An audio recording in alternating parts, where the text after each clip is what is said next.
Welcome back to another episode of All Things Everything presented by Gulf Coast Smoke. My name is Alonzo. And I'm Sabrina. And this is episode 54. And just like every other episode, I got to ask, how are you doing today? How has your week been so far?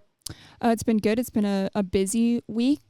So we got back from the competition and, we took a day to kind of relax and rewind. You did have Monday off, so we kind of got some work done, but also tried to relax a little bit more. And then we had the competition video that I had to edit, so that took a little bit longer than our normal length videos. So spent a couple days doing that. So now getting towards the end of the week and just getting ready for the upcoming weekend. Yeah, so I think that one of the biggest things is competing actually, although it's a lot of fun, it really does take a lot out of you. So Friday afternoon, we actually went out to the competition in Refugio, Texas, and we got set up and we're ready to rock and roll for Saturday. Actually, kind of funny, we had some issues with our pellet grill, our brand new pellet grill, where the pellets in the actual box, like the pellet box, it was actually kind of like catching on fire. Like the auger was not pushing the pellets through, and the fire like kind of was coming up through the pellet hopper. It was kind of a little crazy, and it was kind of funny because Zach came to the trailer and he noticed it and he told me, and I thought he was messing around. Leroy came by, he saw it, Bo saw it, Brody saw it, Kevin saw it. So it was kind of like a little funny thing for a little bit where it was just like one of those things. Like even Zach said it, he's like, man, this competition does not treat you well, because last year we got whacked across the face with our canopy and it like dazed me and it messed me up a little bit, lost my glasses for a few seconds. And yeah, it definitely was a little bit of a rough start. We had some other trials and tribulations that we had to go through on Friday night as well, which we won't talk about, but we got through them. Which was really, really good. Yeah, it was funny. I went to go get food and I came back and there was just like a whole group of people huddled around this little tiny pellet smoker. Grill. Yeah. Yeah, no, it was interesting for sure, but we ended up getting it figured out. What I did was I turned the auger speed up to 20%, and it finally just pushed all the pellets through, and then it started the fire in the actual pot. So yeah, it ended up working out, but yeah, so Friday night, we got prepared. We injected everything. I got to hang out with Kevin a little bit. It was really nice being able to hang out with Kevin. So we were kind of off in, no man's land, and we had our own little spot out there, and it was really, really cool. I hadn't seen Kevin in a while. I hadn't cooked next to Kevin in a while. So, we're there and, tasting injections. He's showing me the new stuff he's coming out with, which you guys should be really excited for. And, I'm tasting his injections, he's tasting ours, and we're kind of going back and forth. We're having a good time. So, man, that was a really, really fun Friday night for us for sure. One of the things that we talked about last week and we said that we were going to do, and we stayed true to it, is we were going to switch everything up. So we went with a new chicken injection. We went with a brand new brisket injection. We went back to our old brisket finish. We changed up sauces. We added our glaze in there, and we just were going to run it, and we were going to see what we could do at this competition. So Saturday, we actually woke up later than normal, and we decided that we're going to start the pit at 6. And the reason that we did that is because our food has been cooking really fast on that Outlaw, and we figured, man, we don't need to wake up so early, and we don't need to do this. We just start the pit at 6. The Outlaw will be ready to rock and roll by 6:30, and then we'll be good to go. So, yeah, the day started then. We made beans, which they turned out fantastic. We did not hit on beans. Reggie Q and his wife, Joyce, they actually won beans, but I know they cook really good beans as well, so congrats to them. But, yeah, our morning started right at 6 a.m., and, from your point of view, how do you think it went? Yeah, so, and this wasn't IBCA, so although brisket turn-in is still at 3 p.m., ribs are at 1:30 and as opposed to 1. Technically up to 1:40. Oh, as yeah. Well. Yeah, because you get 10 minutes before and 10 after, the hour, yep. Right? So, yeah, it was the thing about IBCAs is it feels like really, I don't want to say laid back, right? Because we're all out there and we're, cooking to the best of our abilities and trying our hardest, right? But there is more like wiggle room as far as time. So it was really nice. It was like a little refreshing to be out there and, have some time to kind of sit down or clean up here and there, or actually discuss like, hey, okay, especially since we were going in with this idea of we're changing, this, that, and the other, to be able to have a game plan and sit there and talk about things and take notes was really, really nice. So let's take a minute, because in the video, we did post that video on Wednesday of the competition. So make sure to go and check that out. But we didn't get footage of us seasoning that brisket. But let's talk about some of the things that were a little bit different this time around. So we still did that base the night before, but what did we do a little bit differently this time around?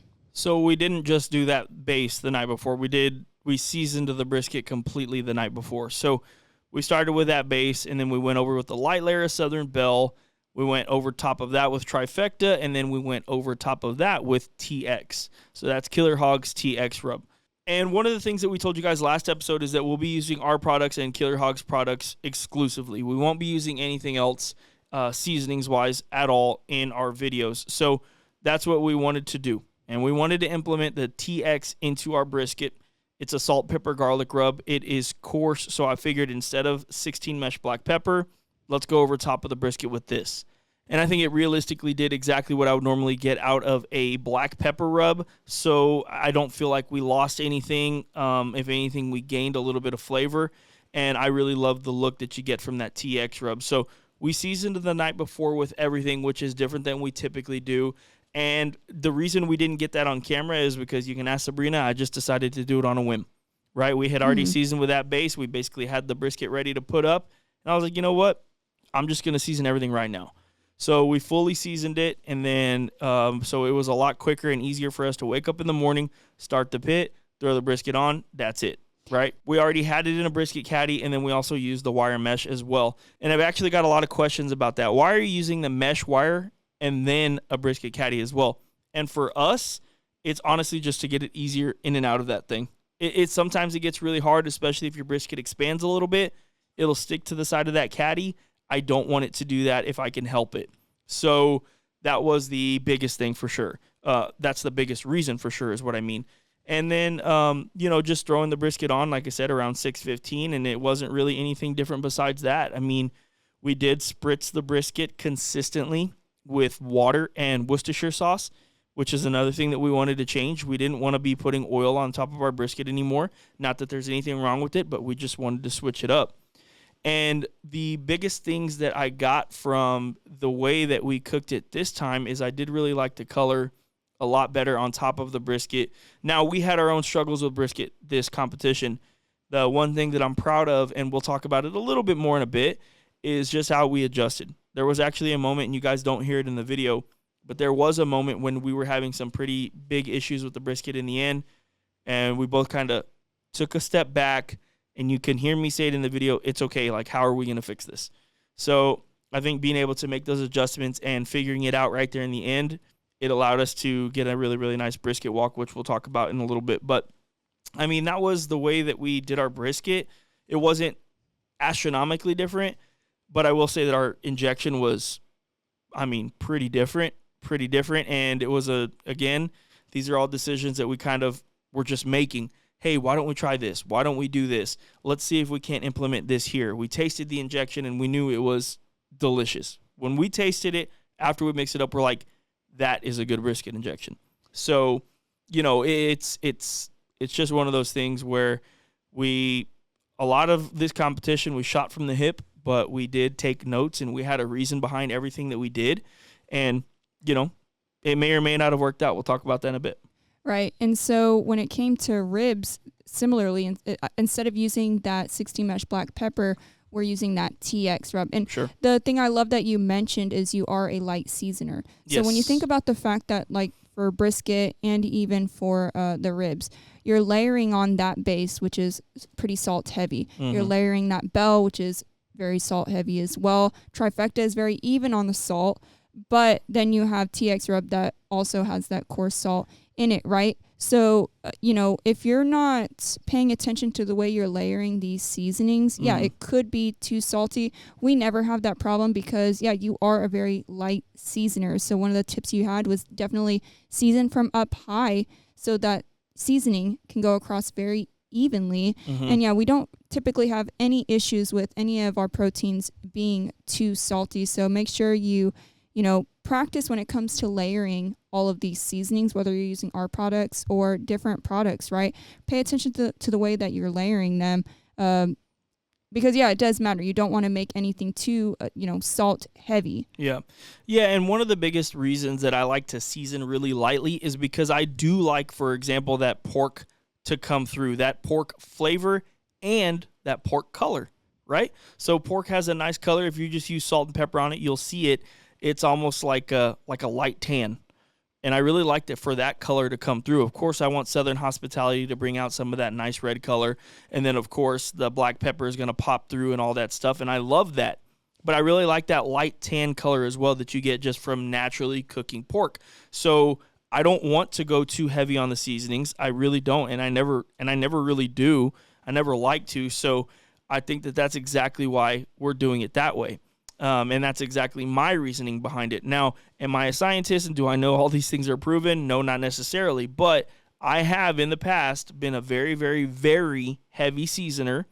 And I've noticed that, man, they can just get really, really, really dark on you.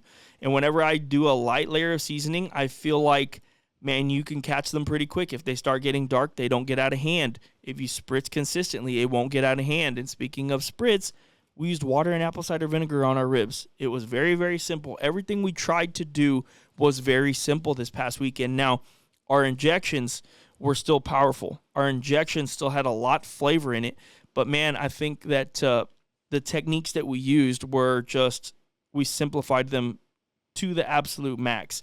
I wasn't out buying avocado spray or duck fat or Wagyu fat or anything like that, spraying all over the proteins. Water, Worcestershire sauce, and apple cider vinegar is literally all I used. Yeah, we almost went back to those like backyard tactics, right? Like the simple water Worcestershire sauce or like the water with the apple cider vinegar, using very little, like as far as like the number of sauces we used, definitely dialing that back. Yeah. So yeah, I think simplifying it almost took it back a little bit to that backyard stage of when we first started competition. Yeah, and I mean, we had sat down the other day and we were looking at it, I think maybe after the podcast that we had, and I don't remember if we said it in the podcast, but we were literally, I'm not exaggerating, we were literally using like 8 sauces and glazes every single competition, and that is wild to me.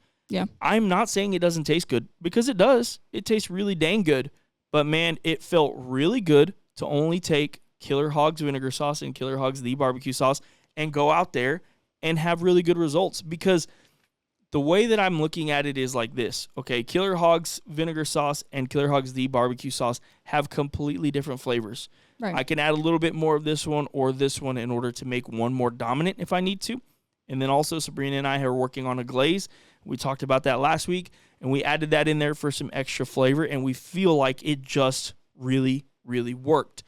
I'm not saying that the glaze is the greatest thing since sliced bread. We obviously think it's very, very delicious. That's why we ran it. That's why we had confidence running it. But I do think if you just think about your sauces, if you want, it doesn't have to be the Killer Hog sauces, but let's just say you want Blues Hog Original and Blues Hog Tennessee Red. Man, that Tennessee Red's going to be really tangy. It has a little bit of a bite, and that Blues Hog Original is going to be more of a traditional barbecue sauce. Man, if you're seasoning pork, if you're saucing pork, I would put a little more Tennessee Red than I would Blues Hog Original, because that tanginess, I feel like, just really, really goes well with pork and ribs. And then if you're seasoning that with brisket, man, I may just go Blues Hog Original only. It just depends, but you have to play around with these things. And one of the other things that we did a really, really good job of this past weekend is making sure our au jus tasted really good and utilizing that in our sauces, in our glazes, whatever we decided to do. We implemented those flavors back onto the ribs, back onto the brisket. And that's something that I've been showing you guys even in our backyard recipes, is that when you have a flavorful au jus, you really can make everything just taste really, really good. So don't be afraid to use those things at all. I mean, at all. Don't be afraid to use them. It's a tool, and you're working hard to create good flavor in your wrap, in your foil pan. Why not utilize it, put it back on that brisket? It's natural. It came out of it. Now, obviously, like we've talked about this as well, there's that butter, there's that beef broth, all that other stuff. But, man, you're also rendering brisket fat. And all that flavor that's coming out of that brisket and everything, man, it's good stuff. So don't be afraid to use those things. So obviously, our brisket and our ribs, in our opinion, came out really good. Like I talked about with the brisket, man, we had some really, really bad flaking on our slice, but we didn't feel like it was super overcooked, right? And we adjusted, and I think the slices turned out beautiful. If you go watch the video, you can even see them when they're sitting in that pan. Man, they look super uniform, and I really love the way that box turned out. We did make some pretty big adjustments, and we fixed it up, but man, for sure, I think that we were able to kind of fix that right there in the end. And you guys have all heard this. If you compete, the last 15 minutes is really what makes or breaks you in a competition. And I 100% agree with that. I really do. So, yeah, I mean, those two proteins went really well for us. We'll talk about the placings in a minute. But, I mean, chicken, that's always been our nemesis. And it's something that for whatever reason we cannot figure out, or we have not up to this point really, really, truly figured it out. How do you think the chicken cook went? How do you think the chicken tasted in the end? And then now, after that, you could talk about how did we do overall in every protein? Right. So I think we're definitely on an upward trajectory with our chicken. Yeah. Even going back to Jordanton, however you pronounce that. Yeah. Kevin says Jordanton. Yeah. Everybody so there was right. saying Jordanton. Yeah. So, probably. Yeah, going back there, I think we had we got a chicken walk there. And ever since that moment, we knew, okay, we're definitely on an upward trajectory with our chicken, right? We got a 25th place at CBA World Champs. So we know that our chicken has been getting stronger and stronger. We've been practicing a lot at the house with our chicken. So the things that we're working on is, the simplifying our injection, simplifying our brine, because I feel like with chicken, because it's such a bland protein, I think everybody has, very complex recipes with it where they're trying to add all of this stuff to elevate it, right? Yep. So we kind of, went back and said, okay, we need to simplify this because, we're trying this recipe, that recipe, and it's too much stuff, right? So we wanted to simplify it, and we wanted to nail, the texture, so which temperature. And I think chicken's one of the only proteins where it's like, okay, you definitely want to take it to a specific temperature that's going to correlate with the texture that you want. Whereas with brisket and ribs and all that stuff, you're looking at the temperature as a guideline, and then you're going by feel, right? Yeah. But with chicken, we're definitely looking for that specific temperature, and we know that that's going to give us the doneness and the texture that we want. So we've really been nailing that. And you can see in the footage, if you watch that video, that chicken was juicy. But I think, and for people who maybe like which we've talked about this, everybody seems to prefer a more dry texture on our chicken. I think you can even tell in the video that that's the texture that we got, but it was still like glistening. It was still very moist. So I think we nailed the chicken. So I was really, really happy with the 7th place. Yeah. I thought the way that our bird looked really, really nice. Cooking it on that pellet grill, I think, is almost like foolproof. It does a really nice job on that skin. Sure. Yes, we're using an electric knife, but you can even see, it's just cutting really evenly, and the skin's not tearing away at any point, right? Yep. Whereas if there's still that fat underneath it, it's even with an electric knife, it's going to kind of fall away at some point. So I was really happy with the chicken. 7th place, you can't be upset with that. Yeah, I thought it was really, really good, better than that. But, I was real happy to hear us get a walk for that. Yeah, no, I agree 100% with everything you said. I felt the chicken texture was really good. I felt the flavor was delicious. It was simple, but it was delicious. We used our glaze on that one as well. And I was really confident with the chicken after we tasted it, and once we turned that in my head, I'm thinking, okay, I think it was a good chicken. I think maybe we got a shot here, because if history repeats itself, we have a decent rib and we have a decent brisket, so we should hopefully be in the ballpark. But of course, you never know, and we didn't taste anything ribs wise or brisket wise at that point. So again, you just never know. But moving on to ribs, it was a pretty standard cook. We left them on the pit for about an hour. We wrapped them until they were done, and once they were done, we did our thing. We drained the au jus, we put some sauce over top, put it in the Cambro, and then, we got to work 30 minutes or so before turn-in. So ribs, they sliced really well. We liked the texture. We liked the flavor on pretty much every single rack. And we decided on 2 racks that we felt were just a little bit better. And, we ended up dunking them as well. And again, we used the 2 sauces in our glaze. All we did was change up the ratios pretty heavily. We did. I ain't going to lie to you. We changed the ratios pretty heavily from protein to protein, but all we did was that and then add the glaze, and then, we dunked them. And I can honestly say we have made a lot of delicious ribs in our competition lifetime. That was my favorite rack of ribs that we've ever made. I'm not saying it was the best, but it was my favorite because of the fact that we were going for something, and I feel like we nailed it. And that was really satisfying. Again, it doesn't necessarily mean that it was the best rack of ribs we've ever made. I couldn't really tell you. I don't remember the exact flavor of everything. I know we've made some really good ribs, but that was the most satisfied I've ever been with a rack of ribs, and I can honestly say that. And it's just because I feel we did exactly what we wanted to do.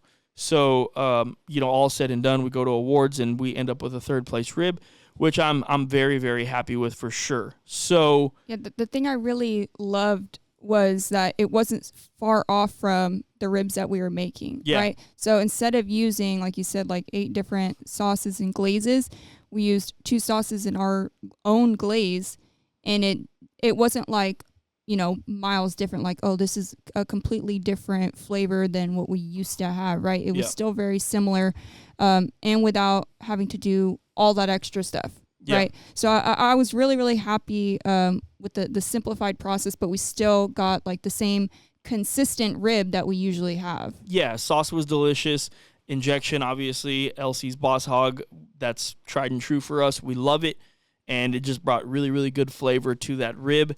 And, man, the tenderness, we did good on the tenderness too. So I was really, really happy with that. And then, of course, the brisket finished pretty early. I mean, what was it, like a 4.5-hour brisket? So it finished at 11:32. So if we put it on at 6:15, yeah, it's like 5.5 hours. Yeah, that was definitely a short cook for our brisket, and it did shrink down a lot. I mean, it was. Yeah, we barely got 8 slices out of it. Yeah, we barely did. So it shrunk down a lot, but it was a standard brisket cook as well. I mean, we left it on once we thought the color was good. We wrapped it up. We did our thing and just waited for tenderness. That's really it. Yeah, the thing that I loved about, the fact that we were cooking brisket for IBCA is leaving that point on instead of, so for CBA, we're usually separating the point from the flat so we can get slices of flat and we can make burn ends as well. Yeah. But I feel like when it's come to our boxing for CBA specifically, I feel like the presentation hasn't been as strong from us. For sure. And then it's like when you go and do an IBCA and you get those nice full slices, and we talked about, it was flaking, but the symmetry on those slices was perfect. I mean, from one side to the other, there was still a very symmetrical slice. And then adding that piece of the point and the fat on the bottom made for a taller slice, which also was more flavorful, which we'll get to that in the taste.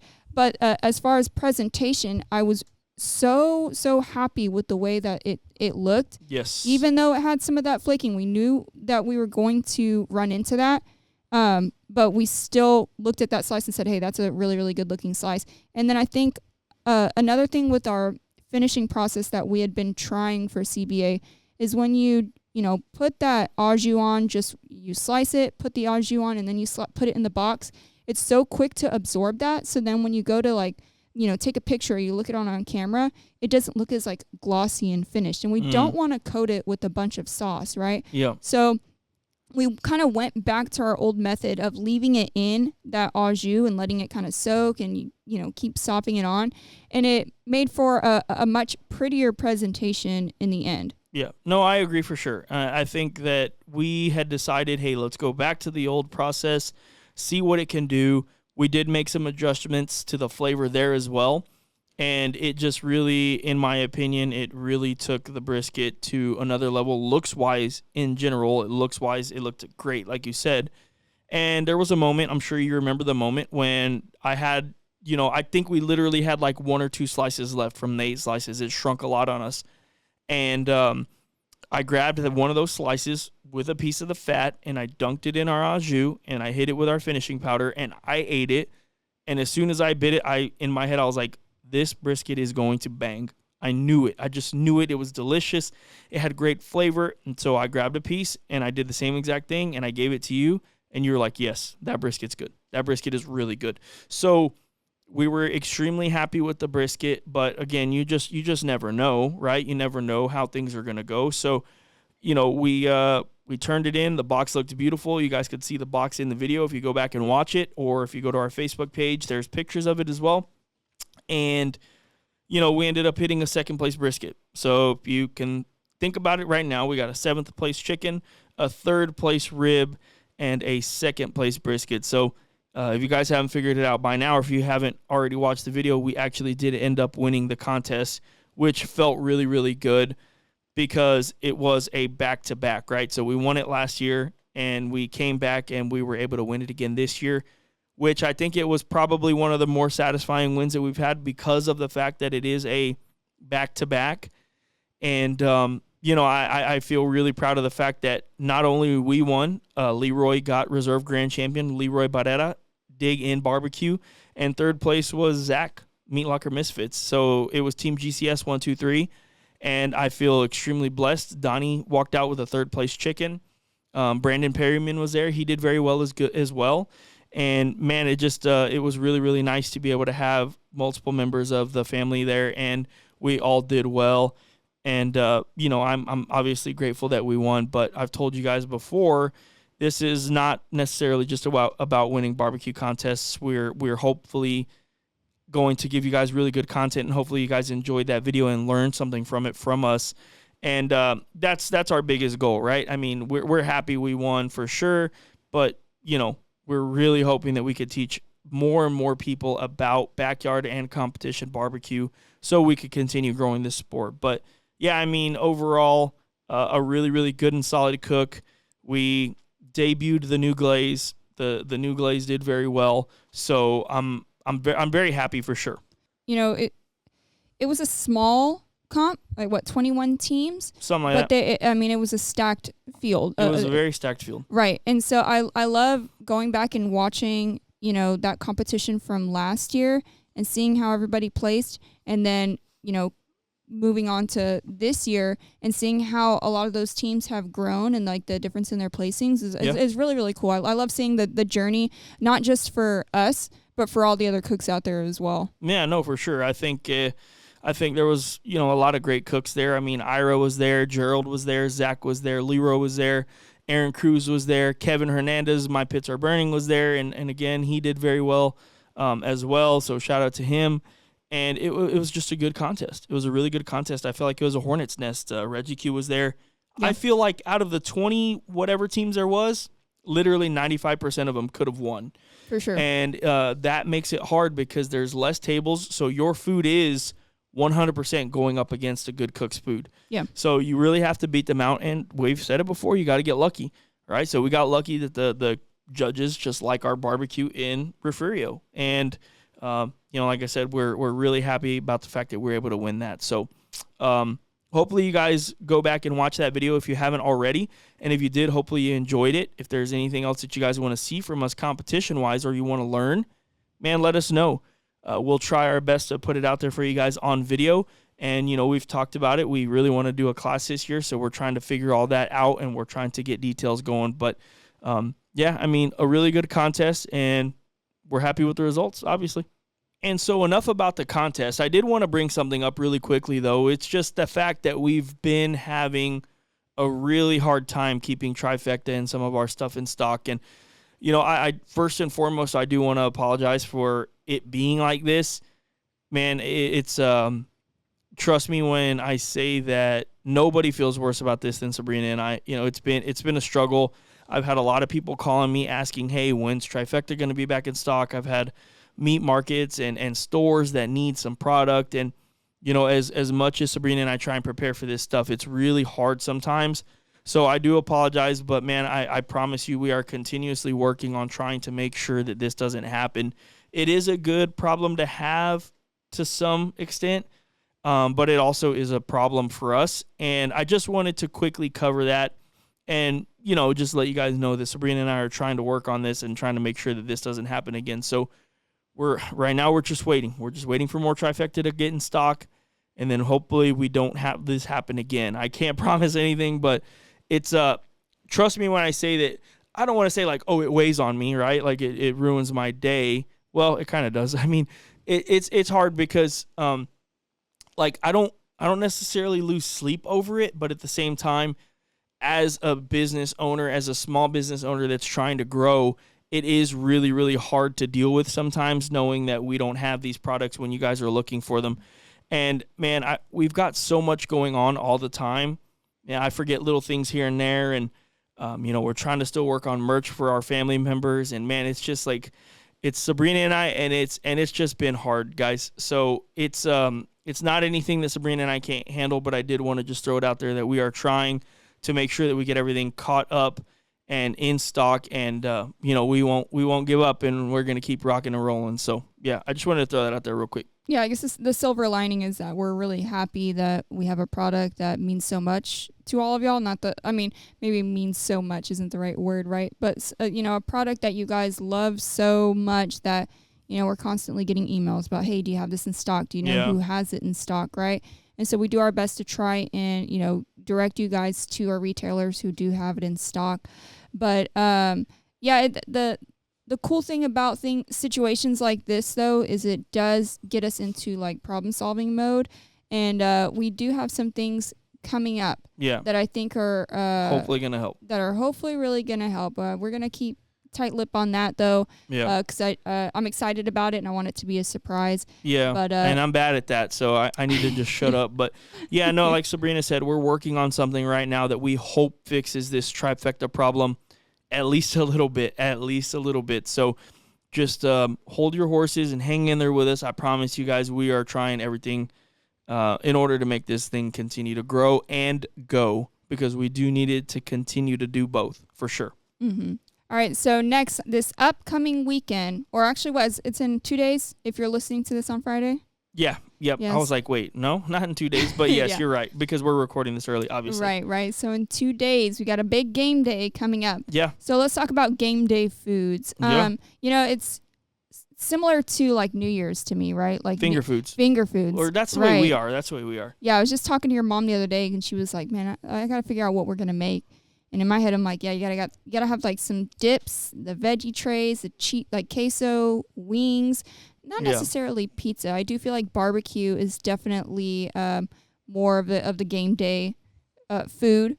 What are we gonna make? Yeah, I mean, so again, as crazy as it sounds, you guys might think like we cook a lot. A lot of the times it's real simple stuff, but one of the most memorable bites I have in general. Do you remember when Ty Tucker made that steak bite on the French bread? Yep, because mine dropped on the ground and I still ate it. Yeah. It was good. It was really, really good. And shout out Ty Tucker. I really want to recreate that for a recipe, and I think that it's delicious. So it's basically ribeye cooked to perfection. He nailed it, and it's on top of a toasted French bread with garlic butter and cheese, and then he made like a cream sauce. It's almost kind of sort of like a fettuccine sauce. Alfredo sauce, not fettuccine, sorry. I'm thinking fettuccine Alfredo. Right, almost like an Alfredo sauce, and man, it is absolutely banging. So we're going to try something like that up here really, really soon. But man, also, I'm just a huge fan of the croissant roll around a little smoky. Little smokies? I don't know what it is. I can eat about 65,000 of those things. Yeah. So, I mean, unfortunately, I'll throw about 100 of those in the oven, and I'll eat about 90% of them for sure. I love that, and smoked queso for sure, and chicken wings. I think chicken wings, man, it is just something that's so simple. We recently put out that chicken wing video where it kind of went a little bit crazy. So if you guys want to go check that out, man, don't be afraid to brine your chicken wings. I actually had somebody at work today say, "Hey, dude, I saw your chicken wing video. That video, number one, went crazy, and number two, I tried brining my chicken wings, and man, they tasted so much better." I'm like, "Yeah, see, I'm telling you." Yeah. It just brings so much more flavor and everything to the chicken wing that it's just really hard to ignore how much better they are. And don't be afraid to take them to that 200 degrees internal. I'm telling you guys, don't be afraid of that. So If you guys are listening right now in the comments below, what are you going to make on Sunday for the big game? We're definitely going to just throw a bunch of finger foods onto the grill. But it's kind of crazy because I know we got a big game coming up, right? And that's what a lot of people are talking about right now, and that's what a lot of people are looking forward to. You know me. I'm not a huge NFL fan, at all, to be honest. If I'm just being completely real, I don't care to watch football. I do watch football, but going to a game live is like different. Like that's really cool, but like watching on TV, it's meh for us. Yeah, we just don't really care for it. Now, one thing that, and I've said this maybe before on the podcast or somewhere, there was a time before kids and maybe even the early stages of Penelope where my days were 100% built around the San Antonio Spurs games. Like, I don't care if it was a weekday. Like, dinner had to be something that we could put in a crock pot or that we could pick up or order or whatever, or a sandwich or a ramen, like whatever wasn't going to interrupt the San Antonio Spurs, I had to watch it. And that's pretty much, I'm not exactly the same way. Obviously, we have kids, we have this. So, like, right now the Spurs are playing, and I can quite literally see my phone lighting up from people texting me. I think De'Aaron Fox just got his first score as a Spur. Nice. And I know that because I have notifications turned on, and Twitter's telling me that first bucket is a Spur, and it has a little Fox emoji. So I'm pretty sure De'Aaron Fox literally just got his first point as a Spur. Now, one of the crazy things that we kind of wanted to talk about, which this gets us into all things everything, was we did want to kind of talk about the trades that have been going on. And we were talking about it, and we're like, man, how crazy would it be to be in a situation like that where you have to just up and move your whole life? And, like if we had to up and move GCS to another state, another city, I'm sure that'd be really hard. So recently, Luka Doncic, which is one of the best players in the NBA, got traded to the Los Angeles Lakers for Anthony Davis, I believe Max Christie, and, another player and maybe some picks. And that's a huge trade, right? That's a huge trade, right? Luka Doncic was on the Dallas Mavericks, and they are my absolute least favorite team in the whole wide world because that's just the way it is. I don't like the Mavericks, and I don't like the Rockets. That's more of like a joke than anything, to be honest. Like if the Spurs are out, I'm rooting for a Texas team, but I really prefer for both of them to lose every single game. Like that's just, I'm a fan, right? I'm a fan, and I've been a fan of the Spurs for a really long time. I think I said this before, and I have like proof of me as a little kid with the jerseys and everything like that. So anyway, I don't know why I'm defending myself. No one's calling me out, but I just feel like I have to defend myself here.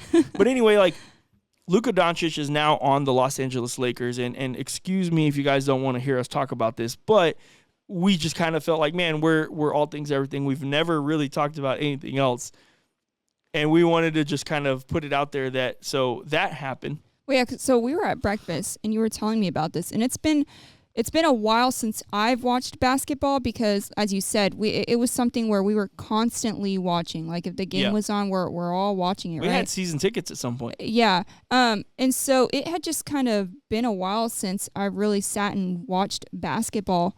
But when you told me that, I was like, wait a minute, they traded Luka Doncic for Anthony Davis? Like, Anthony Davis? Yeah, I mean, Anthony Davis is a great player, well, right? yes, he is a great player, but Luka Doncic is very, he's young. Yeah.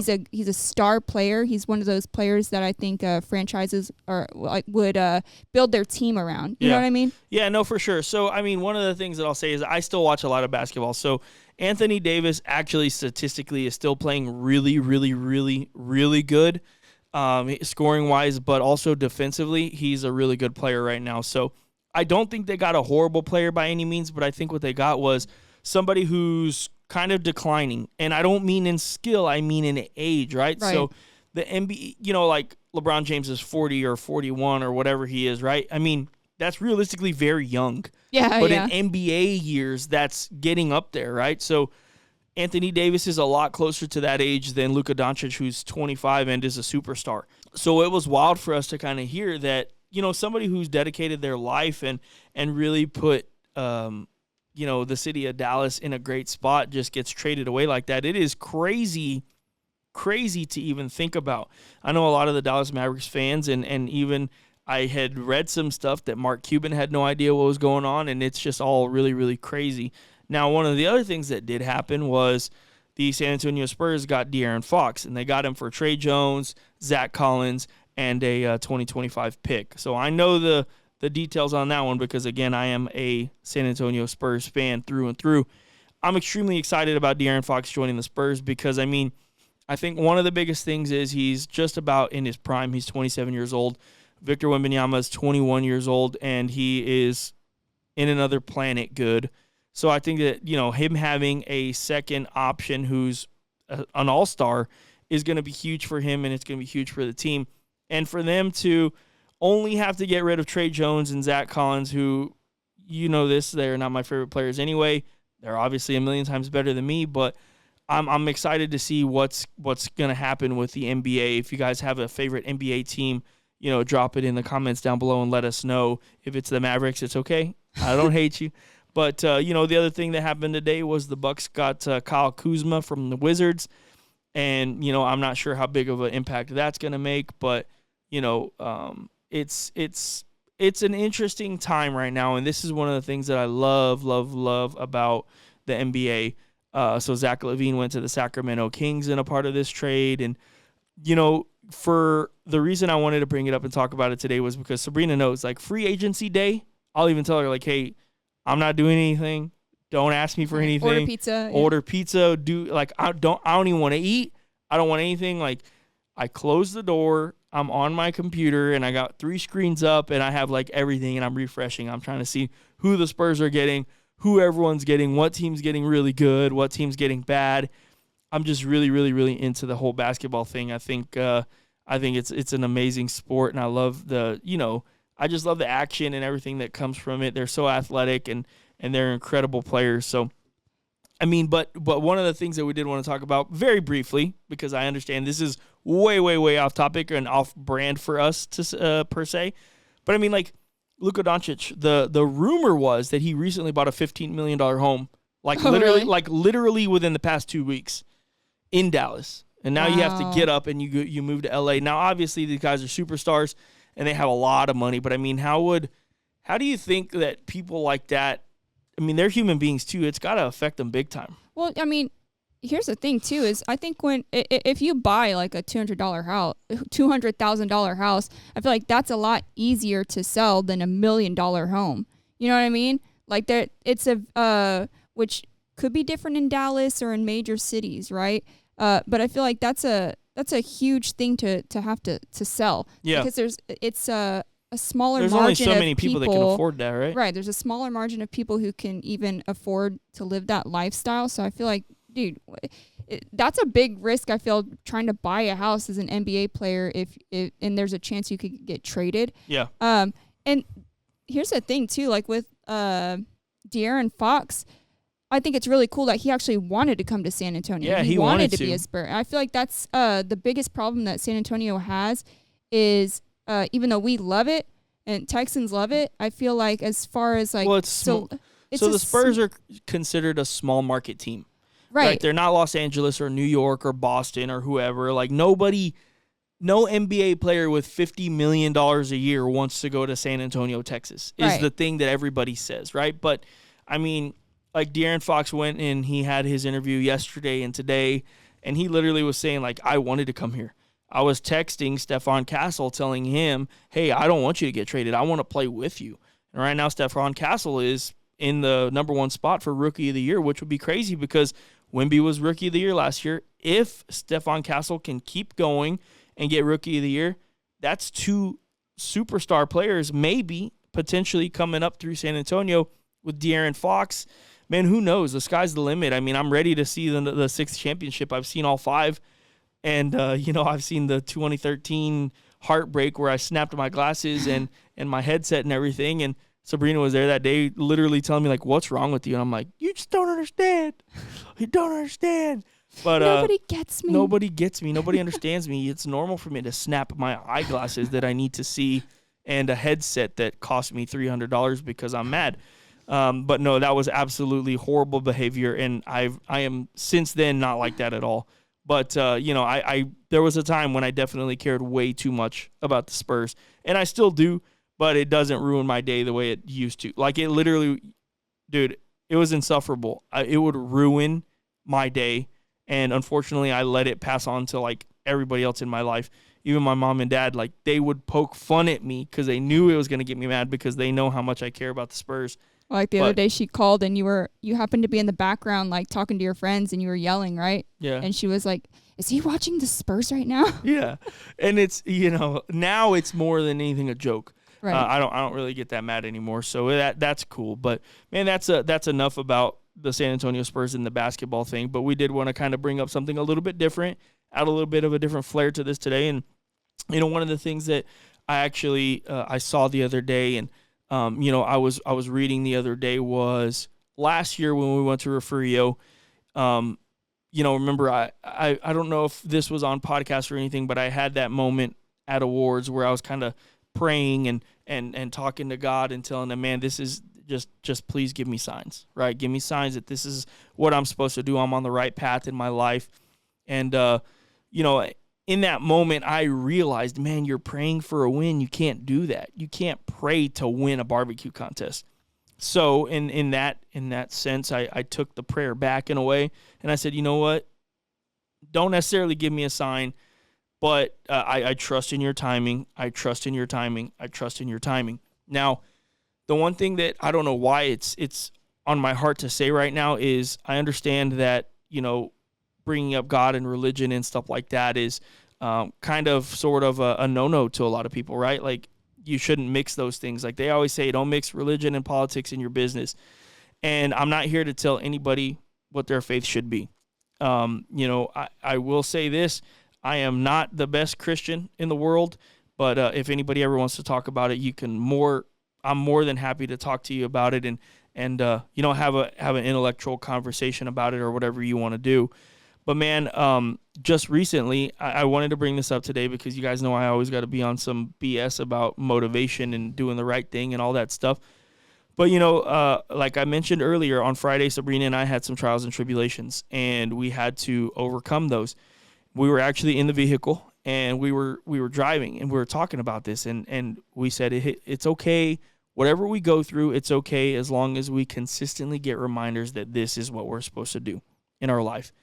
And I think that not with the win necessarily, but we got many reminders this past weekend that this is what we're supposed to do. So, fast forward a little bit, I start reading some, like the devotionals and stuff like that. And the, what's the things called with the daily, it's the daily devotionals, but what's it called? Jesus Calling? Yep. Yeah. So I'll read the Jesus Calling. I have a book at work where I read it, and then it's kind of cool. As much as I like to say that I want to stay off TikTok or Facebook or Instagram, and I want to create, not consume, man, sometimes I consume some really, really powerful stuff. And I think that one of the biggest things that I consistently am being reminded of is that timing is not always necessarily exactly what you want it to be, right? So, for example, Sabrina and I want for this to be our day job. It is Sabrina's day job. Sabrina and I want Gulf Coast Smoke to pay our bills, to give us extra money, to expand this business, to keep growing, to put our kids in college, to buy our kids a car, to do whatever, to prove to all of you guys that you can do whatever you want in life. And we want that now. We do. We talk about it almost every single day, how badly we want this. If things aren't happening exactly right now for you in your life, that does not mean it will never happen, right? It does not mean that. It just means that right now, at this very second, it is not your time. But I think that as long as you wake up every single day and you push forward and you work towards something, you will get signs, subtle signs. It could be subtle, it could be big. You will get signs that you are on the right path and this is working. One of the biggest things I see all the time is don't forget about the times that you were praying and hoping that you were in the position that you're in right now. And now that you're there, you want more. That's a good thing. That just means that you are hungry and you want more for yourself, your family, your life, everything. But don't be so worried about the timing, right? And I think that's a big thing, right? Like, again, for me, I'm openly going to admit it. It's hard. It's hard because I feel like, man, we're working so hard. We're doing all the right things. At least I think so. Why has this not happened? Why has this not happened? It's because the universe and God it's just not our time. That's what they're telling us. And that's what he's telling us. And it's like, okay, how do I keep going if now's not my time? Man, those subtle hints, those subtle things that are shown to you every once in a while that you're on the right path are exactly why you keep going, because you are doing the right things. And as long as you you remain a good person, as long as you keep working hard, I truly believe every single one of us can accomplish our goals. You know, one of the things that I've said, my dad tells me all the time, you cannot live an extraordinary life being an ordinary person. And I think that there's nothing wrong with being ordinary. It's not trying to make it seem like that's extremely horrible. But man, if you want something, you really got to go after it for sure. And I truly do believe in that. You know, you and I were both talking literally before this episode. We're sitting right here in the same exact spots. Like, man, hopefully we can get through this episode, because, you know, you're tired. I'm tired. Man, it's just been rough lately. It really has been. And that's okay, right? Because we keep getting subtle signs that we are on the right path, and this is what we're supposed to do, and this is what we want to do. And we stand by that. We do want to do this. So we're still having a lot of fun. We're trying to learn the ins and outs of owning a business, and we're still trying to learn those things because, man, I'll tell you what, we make a lot of mistakes, right? We do. And we're still growing and we're still learning, but, man, that's the beautiful part about this. So, man, again, for anybody that's listening, whether you are religious or not, if you want something, man, just keep going. Just keep going, even if it's not your time or it doesn't feel like it's ever going to happen. Man, keep going, keep showing up, and don't stop. And I think that one of the biggest things is a lot of the times in life, mediocrity it's extremely accepted, and that's okay, right? But if you guys want something, don't accept that. Do not accept it. Sabrina and I don't, right? We don't accept that this is going to be, we wake up, we go to work every day, I retire at 70, I die at 80. That's all we did. We don't accept that.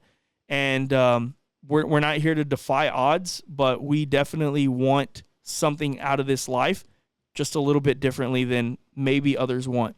And I've always said this, there's nothing wrong with having a day job. There's nothing wrong with having a great career. Some people get so much satisfaction out of that. I'm not saying I don't. I actually do too. But we just have this mindset that this is what we want to do. We don't think that that's the way life is supposed to be. And I'm not here to change anybody's mind, but if you want that promotion, get it. Go get it. Just keep working hard. You're going to get the promotion. You got to put yourself out there. You got to keep learning. You got to never give up. And I think that that's extremely important. And I know, right? It's kind of funny, right? I think about it all the time because, you know, I'll meet people every once in a while, and it's like I try to tell them, I'm like, dude, I'm nobody, bro. Like, you gotta don't treat me like I'm somebody special, because I'm really not, and I stand by that. I'm really not that special. It's just that I'm down to work hard, and I'm down to get after it, and I really want this. That's it. I don't have some special talent to be on camera and be the best on camera presence, or you don't have the talent to just be the best editor in the world. Like, dude, there was a time we both sucked at this, So I don't know. Just keep going, and don't give up. If you guys want something, man, I'm here for you. I'll support you as best I can. I don't care who you are. I will support you as best I can. I promise. It's just that simple. And like I said, these are just things that, as we're talking in this podcast, sometimes things come to me, right? They're on my heart to, like, hey, you have to say this. You have to say this. And believe it or not, that happens to me all the time. A lot of the things I say on this podcast with this small platform is I'm just talking. I have no real reason to go this way, but I just feel like God's tapping me on the shoulder and telling me, like, hey, you should talk about this right now. So again, if you guys want something, go get it, man. And man, I love my life, genuinely. I love that I get to wake up tomorrow at 5:15 and go to work. I love that I have my beautiful wife that loves me so much that she's willing to sit here every single day package barbecue seasonings, film me, of all people, make barbecue, edit it, take care of my kids while I'm at work, everything. I'm grateful that I have my dad. I'm grateful I have my mom. I have 3 sisters that I love more than anything. We have your family that I love. Like, I'm grateful for all of this, man.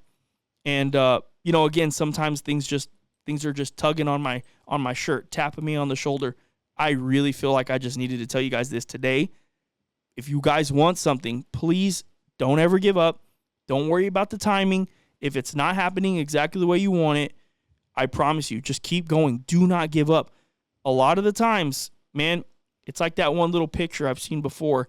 It's the guy that's digging underground and he's trying to find the diamonds, and he gives up right before all the diamonds. And then you have a guy right under him and he's not giving up and he reaches the diamonds because he didn't give up. I'm not saying pour your life savings into anything and be dumb or be crazy or anything like that, but just don't give up. And I know I'm kind of ranting right now and I'm sorry, but I love you guys and I just felt like I needed to say that.